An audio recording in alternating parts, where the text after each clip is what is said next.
Boa noite, amados irmãos, a graça e a paz do Senhor Jesus. É uma alegria estar de novo aqui para transmitir a palavra de Deus. Mas antes de fazê-lo, eu gostaria de pedir a você que deixasse aí o seu like, o seu comentário, que você pudesse se inscrever no canal, aumentar o número de inscritos do canal da igreja, compartilhar essa mensagem e também ativar aí o sininho que vai te dar a condição de receber novas mensagens que foram sendo postadas aqui. Bom, vamos abrir a palavra de Deus em Atos, no capítulo 8. Eu vou ler do verso 9 até o verso 15. Na verdade, nós vamos trabalhar esses 25 versículos aqui. Por isso eu peço que você deixe a sua Bíblia aberta, porque de acordo com a necessidade, eu estarei visitando cada versículo que tiver a ver com essa abordagem que vamos fazer aqui. Amém? Então diz assim a palavra do Senhor. Ora, havia certo homem chamado Simão, que ali praticava a mágica, iludindo o povo de Samaria, insinuando ser ele grande vulto, ao qual todos davam ouvidos, do menor ao maior, dizendo: este homem é o grande poder de Deus, chamado o grande poder. Aderiram a ele, porque havia muito os iludira com mágicas. Quando, porém, deram crédito a Filipe, que os evangelizava a respeito do reino de Deus e do nome de Jesus Cristo, iam sendo batizados assim homens como mulheres. O próprio Simão abraçou a fé e, tendo sido batizado, acompanhava Filipe de perto, observando extasiado os sinais e grandes milagres praticados. Ouvindo os apóstolos que estavam em Jerusalém, que Samaria recebera a palavra de Deus, enviaram-lhe Pedro e João, os quais, descendo para lá, oraram por eles para que recebessem o Espírito Santo. Vamos orar. Senhor nosso Deus e nosso Pai amado, louvado e engrandecido seja o teu santo nome, de eternidade a eternidade. Por isso pedimos agora, Senhor, que o teu Espírito se digne a falar para a glória de Jesus e não para a minha glória, porque eu sou apenas um instrumento do qual não sou digno de estar aqui. Mas peço que o Senhor fale ao coração de todos aqueles que vão receber esta palavra em nome de Jesus. Aleluias. Amém. Amados irmãos, nós vimos no domingo passado que a morte de Estevão foi algo que trouxe grande tristeza para a igreja, que muitas pessoas ficaram abaladas, inclusive aqueles que foram pegar o seu corpo, que o sepultaram, que prantearam sobre ele. Vimos também que toda aquela situação estava debaixo do controle de Deus, que fazia parte da agenda de Deus, ainda que fosse uma situação dura e difícil de se aceitar. Mas aquela perseguição movida tanto pelos judeus, pelo judaísmo, como também pelos romanos, eles não eram propriamente inimigos da igreja, ou seja, a perseguição que nós vimos se tornou parceira da missão. E a igreja, ela se espalhou, ela foi dispersa, semeada, para que pudesse pregar a palavra de Deus em vários lugares. E nós vimos que essa ação do Espírito Santo, foi uma ação que falava não somente aos ouvidos, mas também falava aos olhos daqueles que ouviam a pregação de Filipe. Hoje nós vamos ver a segunda parte daquele texto que nós abordamos no domingo. Nós vamos ver como Samaria, que era uma região que tinha grande rivalidade entre judeus e samaritanos, como eles abraçaram a fé, como também Satanás quis se infiltrar ali, e qual era a bênção que Deus estava trazendo para a igreja em meio àquela expansão. Pensando nisso, eu quero meditar com vocês sobre o batismo com o Espírito Santo. É isso mesmo que você está ouvindo, o batismo com o Espírito Santo. E nós vamos ver, em primeiro lugar, que o batismo com o Espírito Santo, ele tem o poder de desmascarar o misticismo. É o que está aí do verso 9 até o verso 12, que narra a história de quem? De Simão. Ora, lembra, em Jerusalém, Satanás tentou com Ananias e Safira trair a igreja em busca de reconhecimento. Nós vimos também que Satanás tentou através do aprisionamento dos apóstolos e depois por meio da morte de Estevão, que acabou sendo uma grande bênção para a igreja. Agora, em Samaria, Satanás usa uma estratégia diferente. Ele usa a mágica, o ilusionismo. E é interessante que essa palavra para mágica, a palavra magoi, ela também pode ser usada para substâncias alucinógenas. E aqui está esse homem que há muito tempo estava iludindo os habitantes de Samaria, iludindo aquelas pessoas.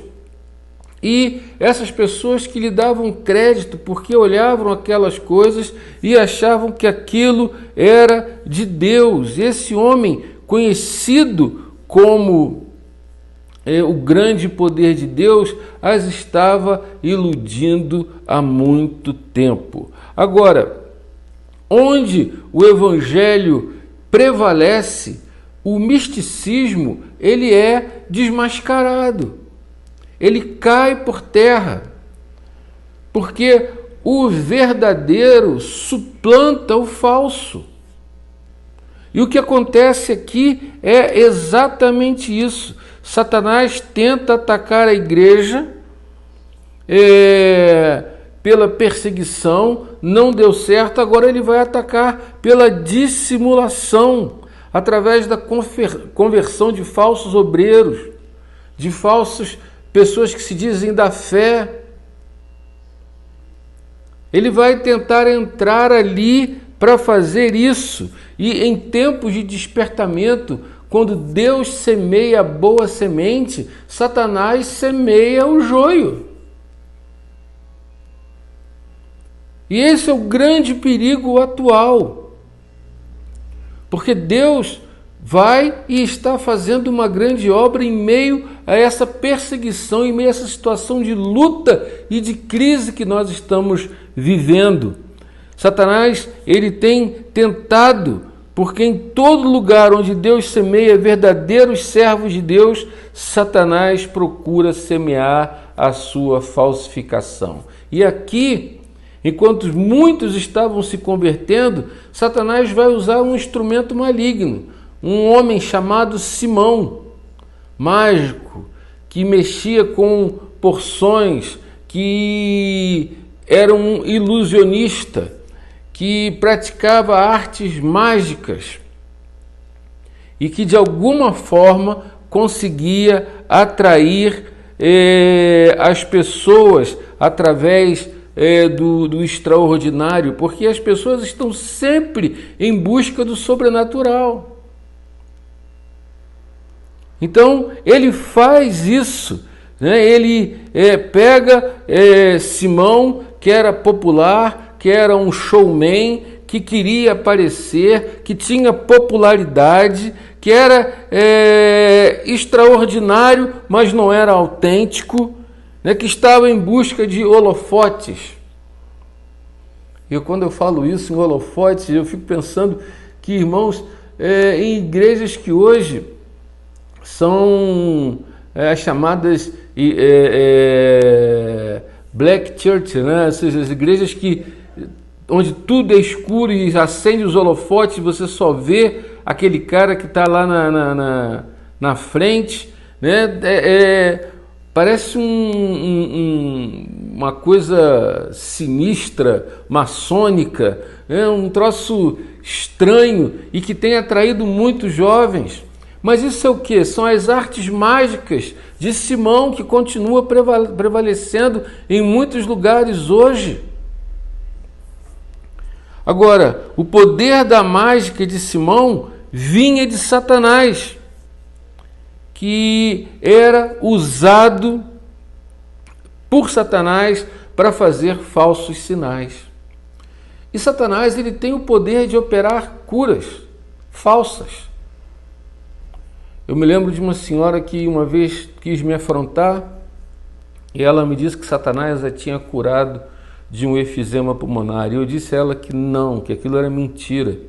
E ela insistiu tanto que na hora eu falei: Senhor, em nome de Jesus, eu peço que o Senhor desfaça toda a falsidade que Satanás criou no corpo dessa mulher. O efizema voltou na hora. Por quê? Isso é ilusionismo. Satanás, ele é o pai da mentira, do engano, da ilusão. E ele tenta enganar as pessoas. E nesse caso aqui, ele faz isso. Agora, o poder dos milagres que eram usados por Filipe era para glorificar o nome do Senhor Jesus. E eram milagres genuínos para glorificar a Cristo. Você pode dar um glória a Deus? Hoje, infelizmente, o Evangelho está de mão dadas com o misticismo. E são vários tipos, irmãos. São pessoas que querem subir o monte, levar uma garrafa com azeite, enterrar no monte, depois de 7 dias, vai lá buscar aquela garrafa e acha que aquela garrafa de óleo tem um poder poderoso, porque ficou enterrado no monte 7 dias. Isso é misticismo, isso é coisa do diabo. Você pode dizer: que isso, pastor Edson? Que palavra dura, mas tem que ser duro. Há pessoas que mistificam a fé, desde aquela que vendem óleo ungido, espada de Josué, que muitas vezes estão aí ressuscitando práticas da Idade Média, o uso de relíquias, pedaços da cruz, sal do Mar Morto, água do Jordão. Irmãos, há muita gente com misticismo, botando arca dentro da igreja, coisas que Satanás usa para iludir as pessoas. É Simão. E as pessoas julgam que isso é um grande poder. Porque, infelizmente, há pregadores inescrupulosos que eles não estão interessados em pregar o Evangelho, eles não estão interessados em salvar almas, eles estão interessados num grande número de pessoas que possa enriquecê-los. Ou Simão não ganhava dinheiro às custas daquela população que cegamente cria nele até que o Evangelho chegou? Há muito crente aí comprando chapéu de boiadeiro. Há muito crente aí comprando as trombetas lá para derrubar as muralhas. Gente, há muita gente que acha que vai lá naquele templo, aquela cópia do templo de Herodes, para entrar lá, para que vai ser mais abençoado lá. Meu Deus do céu, nós estamos cheios de misticismos. Pessoas que fazem malabarismo para ganhar dinheiro. Mas aqueles que pregam a verdadeira palavra muitas vezes são escanteados, são deixados de lado, porque não são showmans, não estão aí para fazer espetáculos, estão aí para pregar a palavra.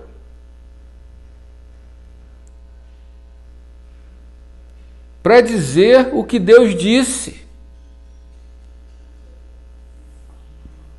Em nossos dias são muito comuns pessoas interessadas em ocultismos, em pessoas que querem saber o seu futuro, pessoas que querem que alguém leia a sua mão. Eu me lembro quando eu ia ali no centro do Rio de Janeiro, vinha aquelas ciganas querendo fazer a leitura da minha mão. Eu disse: olha, em nome de Jesus, eu já sei qual é o meu futuro, mas você sabe qual é o seu?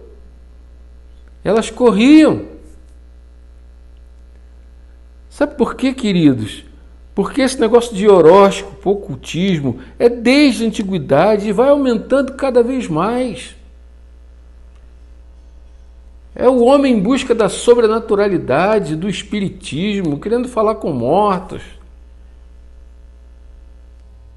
querendo sinais, querendo espetáculos, querendo um homem para que diga: olha, esse é o grande poder. Agora, querido, nós temos que tomar muito cuidado com isso, porque Satanás, ele se esconde atrás do nome de Deus para iludir as pessoas. Temos que tomar muito cuidado. Em Atos 16, 19, o apóstolo Paulo estava pregando a palavra de Deus e uma mulher que tinha poder de adivinhação vinha atrás dele dizendo: este homem é o poder de Deus. Chegou até o ponto que Paulo repreendeu aquele demônio, o demônio saiu da menina, a menina perdeu o poder de adivinhação. Os seus senhores mandaram prender a Paulo por causa daquilo. E isso vai acontecer quando a igreja começar a pregar o evangelho que desmascara esses misticismos. E esses misticismos estão acontecendo dentro da chamada igreja, até das igrejas chamadas evangélicas, que estão aí se vendendo. E aqui, um instrumento de Satanás é um homem chamado Simão. Esse mágico, esse ilusionista que se escondia atrás do nome de Deus para poder trazer alguma resposta a homens e mulheres desesperados por uma solução para suas vidas. E eu quero ver aqui algumas características desse homem. Primeiro, ele era um orgulhoso. Ele alegava aí, verso 8 e 9, quer dizer, verso 9, se você olhar aí, esse homem se julgava ser o grande poder de Deus. E ele não abandonou essa vida, porque muito tempo depois que ele se batiza, que ele abraça a fé e tal, ele se torna um herege e se torna um perseguidor de Roma e fez um perseguidor da igreja e fez vários discípulos, e ele chega até a Roma. Ele perseguiu a igreja, se tornou um herege. Agora, Justino Mártir, que foi um dos primeiros filósofos cristãos, que era originário de Samaria, ele havia nascido em Samaria no ano 100, e ele morre no ano 165 depois de Cristo, denunciado porque ele estava defendendo o cristianismo.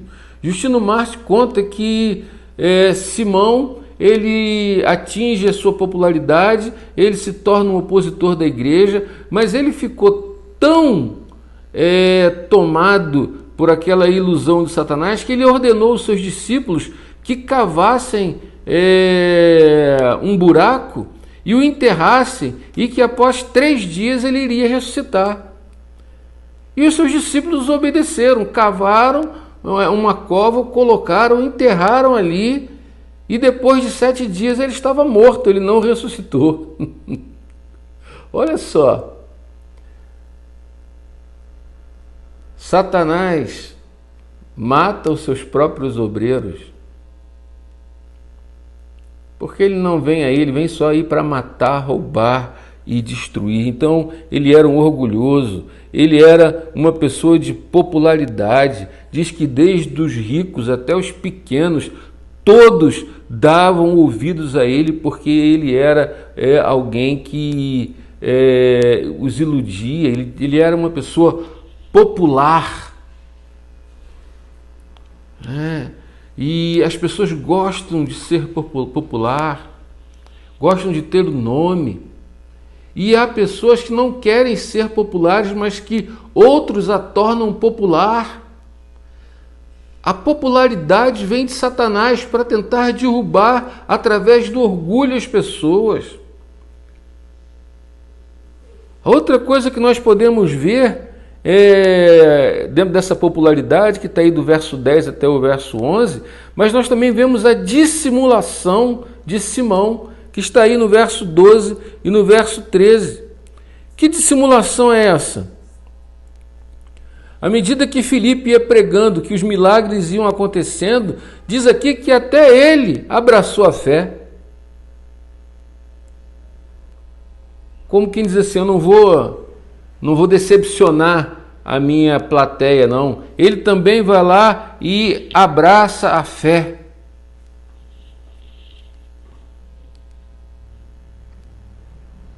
Porque o reino de Deus, quando ele chega, é como uma avalanche. Ele é um reino que sai varrendo tudo, porque ele é um reino escatológico. Ele traz a salvação. E a salvação da morte eterna. Salvação para gente que não tem vida eterna como nós, que estamos vivos hoje e podemos morrer daqui a pouco. Mas o Evangelho vem e ele vem quebrando todas as correntes malignas. E o Simão se viu ali desmascarado de tal ponto, porque ele viu aqueles poderes de Filipe e ele abraça a fé. Ele era um dissimulador, ele vê aquelas coisas e aí ele se torna membro da igreja. Olha só, Satanás bota Simão dentro da igreja. E ele vê, acompanha ali extasiado, mas ele era um homem que era avarento, idólatra, maligno. Para os irmãos terem uma ideia, de como ele estava ali com seu orgulho ferido, quando Filipe entra, ele entra para a igreja para de alguma forma lucrar dentro da igreja. E há muitas pessoas que fazem isso, que entram para a igreja para lucrar na igreja,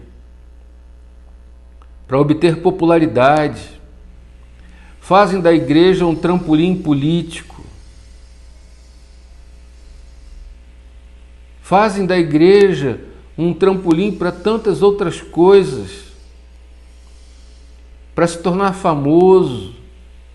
E às vezes se torna famoso não por pregar o Evangelho, mas para defender comportamentos e atitudes que são contrárias ao Evangelho, mas eles trazem uma nova visão, uma nova interpretação. Simão tinha esse objetivo.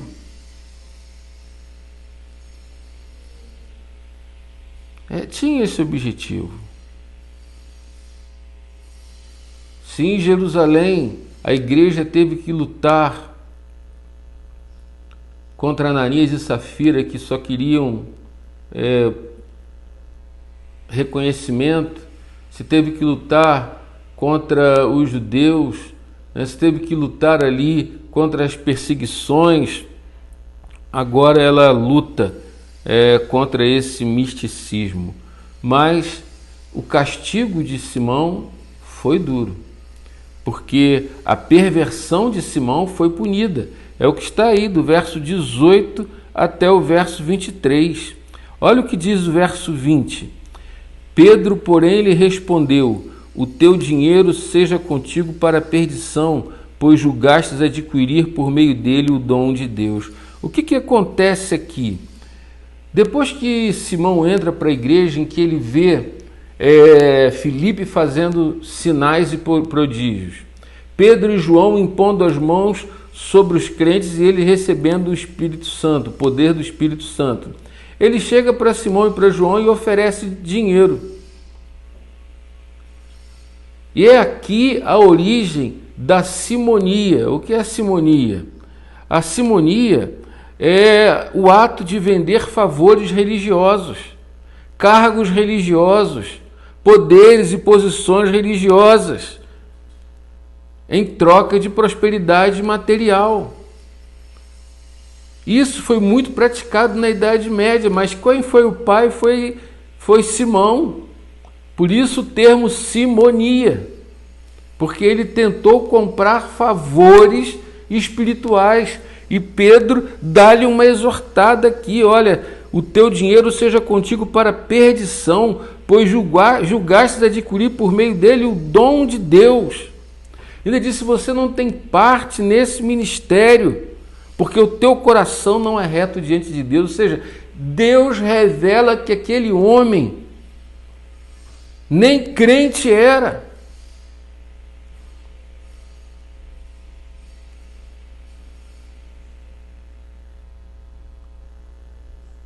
E hoje nós temos que ser usados assim por Deus, pedir a Deus graça.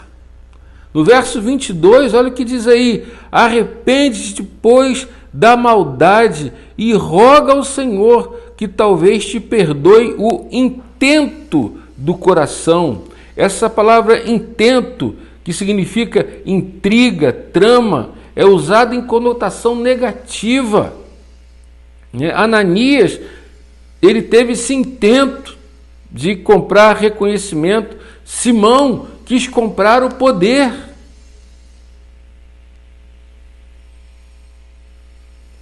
E a igreja tem que tomar muito cuidado com as ofertas que recebe, porque ela não pode ser comprada pela boa oferta de alguém, ou ninguém pode achar que vai ser mais espiritual do que o outro porque dá um dízimo maior do que o outro. Nada disso.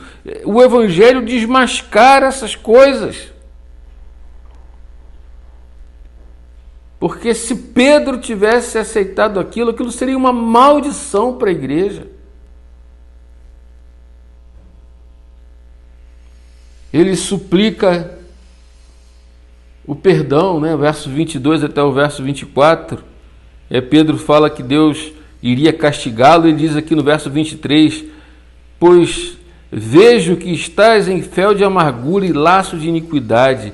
Respondendo, porém, Simão lhes pediu: rogai vós por mim ao Senhor, para que nada do que disseste sobrevenha a mim.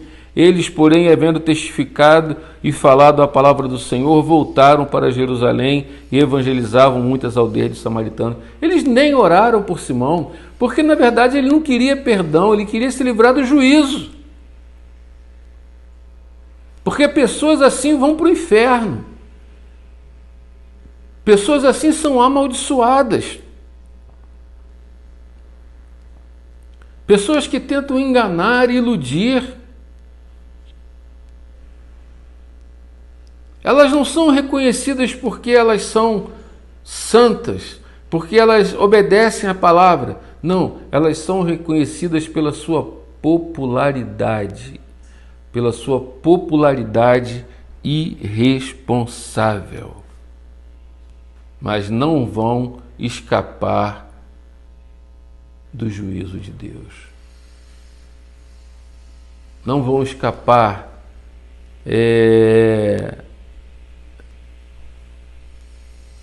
do evangelho que disciplina. Simão ouviu o evangelho, viu os milagres, professou a fé cristã, foi batizado, mas no entanto nunca chegou a ter uma experiência com Jesus. Essa é a realidade de muitos no Brasil, de muitos dentro da igreja, de muitos que se dizem pastores, presbíteros, diáconos, de muitos que têm um pedigree evangélico, e acham que são crentes porque os seus pais são crentes, acham que vão ser salvos porque os seus pais... Olha, você tem que ter um encontro real com Jesus Cristo. O Evangelho, a salvação não é passado por herança, mas é um dom de Deus, um dom gratuito de Deus. Agora eu quero fazer mais 3 observações aqui. Primeiro, a respeito de Filipe. Ele foi incapaz de julgar a Simão. Foi incapaz de julgar o coração de Simão. Simão aceitou o testemunho de Filipe e Filipe aceitou o testemunho de fé dele. Ou seja, Simão está mentindo? Ele que vai dar conta a Deus. Mas ele não só aceitou o testemunho, como também batizou Simão. Mas o coração do homem é terra que ninguém conhece, só Deus. Depois, a gente olha para essa atitude dele, que embora ele tenha sido batizado, o batismo não teve nenhuma implicação em sua salvação, porque o batismo não salva ninguém. O ladrão da cruz morreu e foi para o céu sem o batismo. O batismo é um sinal público de que eu estou em compromisso com Cristo. Mas aquilo pode ser feito de forma mentirosa. A pessoa que chega lá e diz isso de forma hipócrita, mentirosa. Agora, Simão, ele foi batizado junto com os samaritanos. Ele foi na leva. Eu vou também, né? E mesmo porque ele queria guardar ali, se juntar ao grupo que ele iludira, na intenção de continuar iludindo. Mas aquilo não ia ficar sem punição. Eu quero falar com vocês também sobre uma outra coisa muito importante. Nós falamos aqui sobre que o batismo do Espírito Santo desmascara o misticismo, mas o batismo com o Espírito Santo é algo que pode ocorrer na hora da salvação ou após a salvação. Mas aqui nós podemos ver a salvação e o batismo com o Espírito Santo ocorrendo quase ao mesmo tempo. Antes, eu quero citar aqui uma frase do pastor Billy Graham, o pastor batista. Ele diz o seguinte: há 7 presentes que Deus dá a você quando você é salvo em Cristo Jesus, quando você entrega a sua vida a Cristo Jesus. Primeiro, um novo relacionamento. Segundo, uma nova cidadania. Terceiro, uma nova família. Quarto, um novo propósito. Quinto, um novo poder. Sexto, um novo destino. Sétimo, uma nova jornada. Olha, dentre todos esses aqui são importantes, mas aquilo que a gente está falando aqui fala exatamente isso, de que Deus é aquele que nos dá um novo poder. O verso 14 nos diz que os apóstolos se admiraram de que Samaria havia recebido o Evangelho. E é claro que para eles não era uma novidade, mas o que estava acontecendo em Samaria era que as aldeias todas estavam recebendo o Evangelho, porque os próprios apóstolos, em João capítulo 4, viram o Senhor Jesus pregar para a mulher samaritana e viram uma aldeia chamada Sicar, depois conhecida como Siquém, toda se converter. Não era uma grande aldeia, mas se converteram ao Senhor no ministério do Senhor Jesus. E agora, no ministério de Filipe, os samaritanos estavam aceitando e recebendo e abraçando o Evangelho. E aí, o que isso acontece? Isso é um fato histórico. E a igreja resolve mandar os seus principais líderes, Pedro e João, para ver o que estava acontecendo, para se certificarem de que o que estava acontecendo em Samaria, e eles vão. E quando eles chegam lá e percebem aquela bênção, o texto diz aqui no verso 15, os quais descendo para lá, oraram por eles, para que recebessem o Espírito Santo, porquanto não havia ainda descido sobre nenhum deles, mas somente haviam sido batizados em nome do Senhor Jesus. Bom, ora. Aqui nós temos um versículo extremamente difícil de interpretar. Muitos têm interpretado de um jeito, outros interpretam de outra forma. Aqui eles dizem que eles foram batizados por Filipe, eles creram em Jesus, mas eles só foram se tornar crentes de verdade quando Pedro e João impuseram suas mãos. Ora, isso é inaceitável. A Bíblia diz que ninguém pode falar Senhor Jesus se não for pelo Espírito. Então, como nós podemos interpretar isso? Primeiro, nós temos que reconhecer o seguinte. Fazemos a seguinte afirmação. O apóstolo Paulo, ele ensinou claramente que quando a pessoa crê em Cristo, ela recebe a habitação do Espírito Santo. Isso é imediato. Isso acontece imediatamente. É o que está em 1 Coríntios capítulo 12, verso 13. Pois em um só Espírito todos nós fomos batizados em um só corpo, quer judeus, quer gregos, quer escravos, quer livres, e todos nós foi dado a beber de um só Espírito. Ou seja, quando nós nos convertemos, quando nós somos batizados no corpo, quando eu creio em Cristo, eu já tenho o Espírito Santo. Em Romanos, capítulo 8, verso 9, o apóstolo Paulo nos diz: vós, porém, não estáis na carne, mas no Espírito, se de fato o Espírito de Deus habita em vós. E se alguém não tem o Espírito de Cristo, esse tal não é dele. Ou seja, quem crê em Cristo passa imediatamente a ser a habitação do Espírito Santo. Outra coisa que Paulo diz em Efésios, capítulo 1, versos de 13 a 14, nós, em quem também vós, depois que ouvistes a palavra da verdade, olha só, depois que ouviram a pregação, o evangelho da vossa salvação, tendo também nele crido, foste selado com o Espírito Santo da promessa, o qual é o penhor da vossa herança, até o resgate da sua propriedade em louvor da sua glória. Ou seja, ouviu a pregação, se converteu, recebeu o selo. Você recebeu o Espírito Santo. Essas três passagens das Escrituras nos deixam claro que quem crê já tem o Espírito Santo dentro dele. Já tem.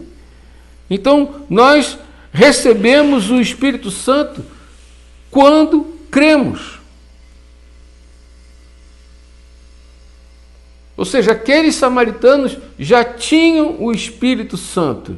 Então, como interpretar então essa situação dos apóstolos? Porque quando eu creio em Jesus, eu já sou posse do Espírito Santo. Bom, para responder essa pergunta, primeiro eu tenho que entender o ponto de vista da situação que envolvia aquela época. E a maneira como Lucas registra isso. Em primeiro lugar, ele sempre associa a conversão à manifestação do poder do Espírito Santo. Foi isso que ele fez em Atos, no capítulo 2, versos de 1 a 4, que diz que quando desceu sobre eles o Espírito Santo, apareceram sobre os apóstolos línguas como de fogo.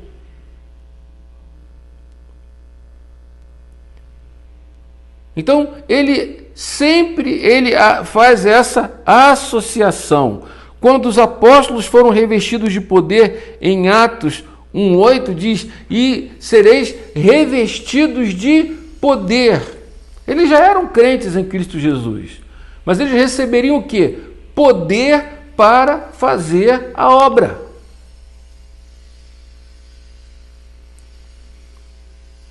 Em alguns casos, o dom manifesto não era propriamente o de línguas ou o de profecia, mas era o dom de socorro, como está em 1 Coríntios capítulo 12, verso 28. A gente pode ver essa manifestação em Atos 3, do verso 42 até o verso 47, em Atos 4, do verso 32 até o verso 35, onde esse dom de socorro aparece. Não havia nenhum necessitado entre eles, as pessoas pegavam os seus bens, vendiam e eles compartilhavam, não tinha ninguém carente ali, todos eram cuidados, porque naquele poder do Espírito, o dom de socorro se manifestou. O errado é dizer que o dom de línguas é o único sinal do batismo com o Espírito Santo. Isso é errado.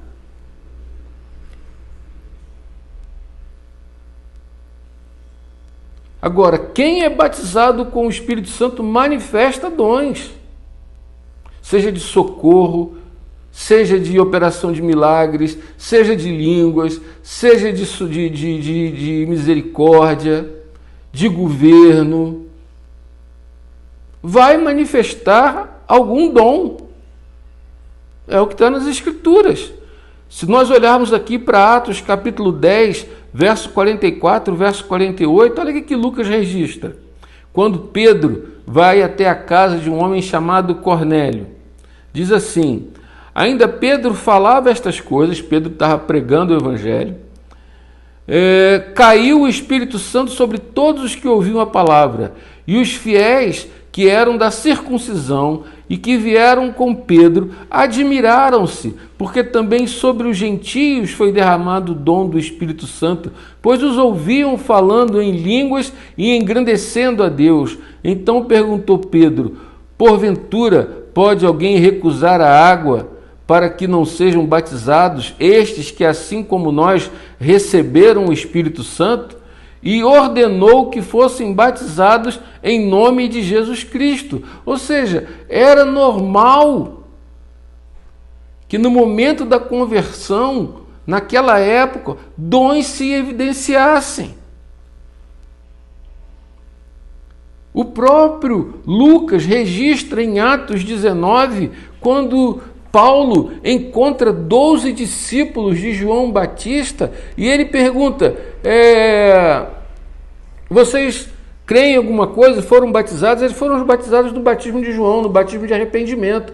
Aí Paulo vai, prega o evangelho para eles se convertem. E o que acontece em decorrer disso? Verso 5 e verso 7 do capítulo 19 de Atos. Diz assim: eles, tendo ouvido isto, foram batizados em nome do Senhor Jesus, e impondo-lhes Paulo as mãos, veio sobre eles o Espírito Santo, e tanto falavam em línguas como profetizavam. Eram todos uns 12 homens. Isso é evidência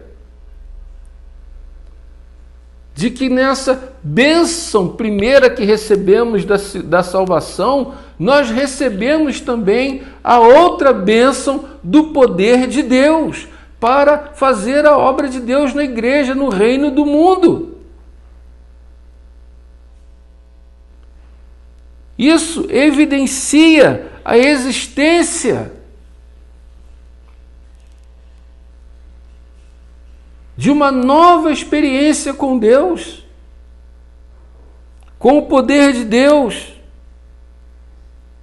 Em épocas de avivamento, essas coisas aconteciam juntas.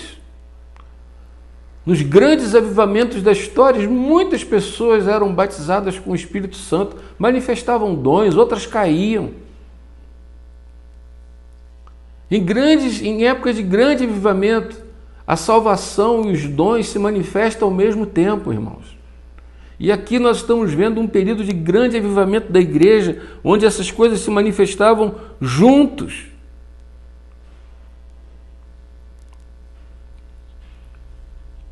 E o que falta à igreja hoje? Falta esse batismo, essa renovação no poder do Espírito. Você pode dar o apelido que você quiser, batismo com o Espírito Santo, plenitude do Espírito Santo. Para os irmãos terem uma ideia, Lucas 24, 29 diz revestimento de Espírito.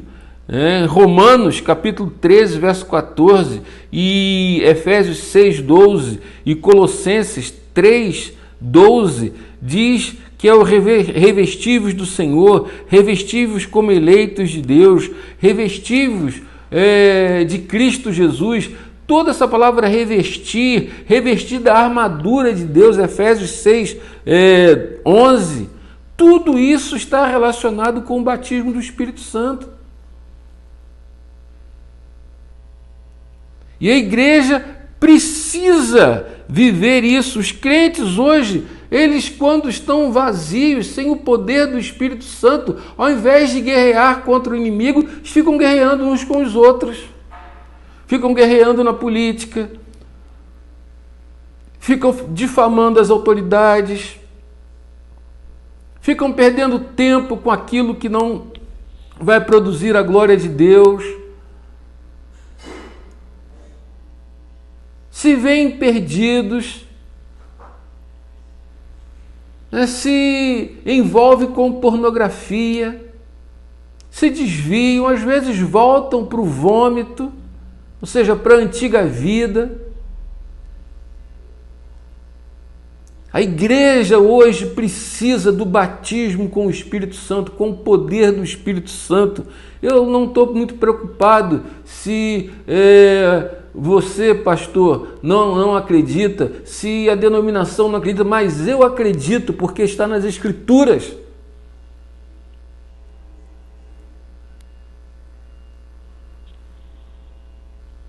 A igreja precisa disso. Eu gosto muito quando João Batista diz assim, lá em Lucas 3,16, eu, na verdade, vos batizo com água, mas vem o que é mais poderoso do que eu, do qual não sou digno de desatar-lhes a sandália. Ele vos batizará com o Espírito Santo, ou seja, ele vai salvar vocês, e com fogo, ou seja, vai lhes dar poder. Em Marcos 16 diz que os apóstolos, os discípulos saíam para pregar a palavra e o Senhor Jesus confirmava a palavra através de sinais e prodígios. É o que está faltando à igreja hoje.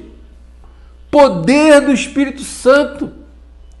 Menos mistificações, menos rodopios, menos sapateados, menos olhos enterrados em monte, menos milho ungido, menos trombeta ungida, menos espada de Josué ungida e mais verdadeiro poder, que é o poder do Espírito Santo. E você precisa buscar isso em nome de Jesus. Uma segunda razão porque os apóstolos Pedro e João foram lá foi para que mostrar àqueles novos convertidos que não deveria haver rivalidade entre eles. Lembra? Os samaritanos construíram no IV século a.C. um templo para rivalizar com o templo de Jerusalém. Instituíram seus próprios sacerdotes. Agora, com a conversão em massa de samaritanos, Pedro e João vão lá para dizer que a liderança da igreja é a liderança apostólica que está em Jerusalém e que agora esses que estavam se convertendo seriam cuidados pelos apóstolos e doutrinados pela doutrina dos apóstolos, pelo Evangelho, e que toda a rivalidade acabou e que eles não estavam envolvidos com o judaísmo, nem com a política romana, porque o judaísmo se tornou um inimigo do cristianismo e ainda o é até hoje, assim como muitas políticas governamentais. Então eles vão lá para dizer, olha, nós não temos nada a ver com a religião do Sinédrio, nós somos cristãos, nós somos de Jesus Cristo, nós seguimos o Cristo ressurreto, o Messias, a promessa feita a Abraão. Nós somos a igreja. Era isso. E para que não houvesse nenhum tipo de problema. E associa os samaritanos à descendência de Abraão, porque em Gálatas 3:7 diz que os da fé é que são filhos de Abraão. Ou seja, se para o judaísmo os samaritanos eram considerados pessoas de segunda classe, agora para a igreja eles são cidadãos do reino de Deus. Que glória, que bênção!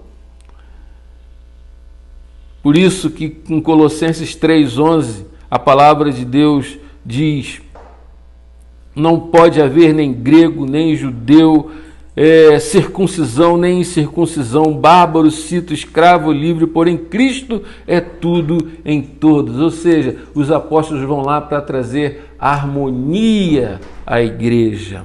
Em terceiro e último lugar, os apóstolos vão até Samaria para dar continuidade à evangelização iniciada por Filipe. É o que está aí no verso 25. Eles, porém, havendo testificado e falado a palavra do Senhor, voltaram para Jerusalém e evangelizavam muitas aldeias dos samaritanos. Olha só, gente. Eles testificaram que de fato o Espírito Santo havia feito uma obra e agora estavam retornando para Jerusalém com uma nova missão: dar continuidade ao ministério de Filipe, que foi um instrumento usado para pregar o evangelho aos samaritanos. E eles voltando vão pregando para muitas aldeias. O objetivo era conquistar toda Samaria,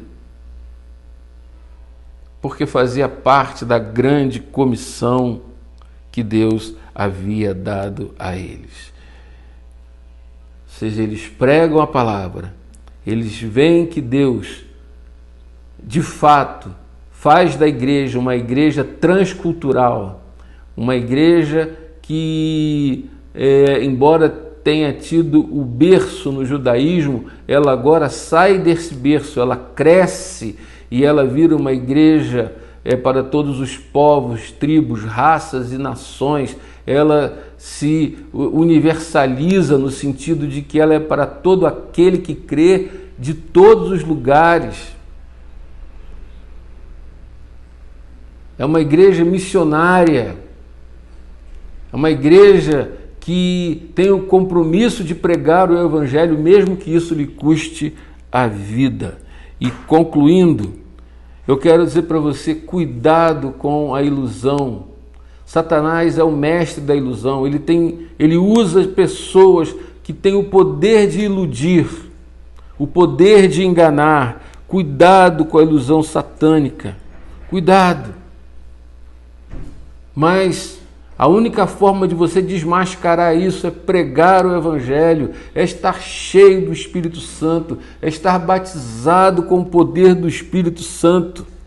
E eu gosto muito do lema da Igreja Quadrangular, que diz que Jesus salva, liberta, cura e batiza com o Espírito Santo. E é isso mesmo, a igreja precisa estar cheia do poder de Deus, porque o poder de Deus vai tirar o teu medo, vai tirar toda essa angústia do seu coração e vai lhe dar a ousadia para falar em nome de Jesus. Aleluias. Amém. Amém, amados irmãos. Olha, a minha oração é que você seja batizado com o Espírito Santo e que essas coisas que nós vimos aqui, elas continuam acontecendo hoje.